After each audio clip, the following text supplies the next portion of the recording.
اور خبروں کی شروعات کریں گے اس وقت کی बेहद अहम खबर के साथ। गुलाम नबी आजाद की हिमायत में कांग्रेस छोड़ने का सिलसिला जारी है। मंगल के रोज 64 रहनुमाओं के इस्तीफे के बाद अब बुध को मजीद 42 रहनुमाओं ने पार्टी छोड़ दी है। इस तरह आजाद की हिमायत में कांग्रेस छोड़ने वाले लीडरों की तादाद 100 से तजावुज कर गई है। कांग्रेस छोड़ने वाले कायदीन में साबिक वज़रा से लेकर साबिक नायब वज़ीर आला तक शामिल है। इनका कहना है कि वो सब आजाद की नई पार्टी का हिस्सा होंगे।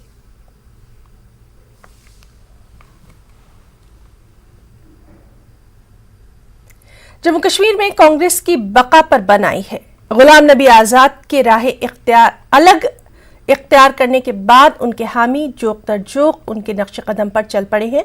पीरजादा मोहम्मद सईद ने भी आज पार्टी को अलविदा कह दिया। उन्होंने पार्टी की मरकजी क़यादत पर सवाल उठाए।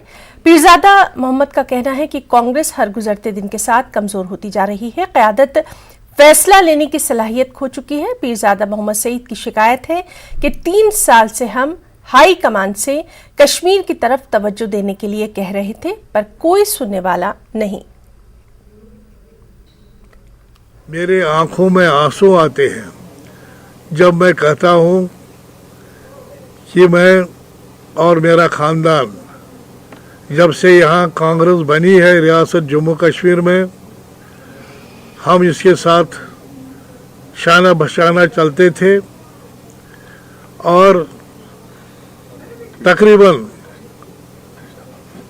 इस रियासत में तकरीबन 35-40 साल स्टेट लेजिस्लेचर में बैसियती मेंबर रहे हैं।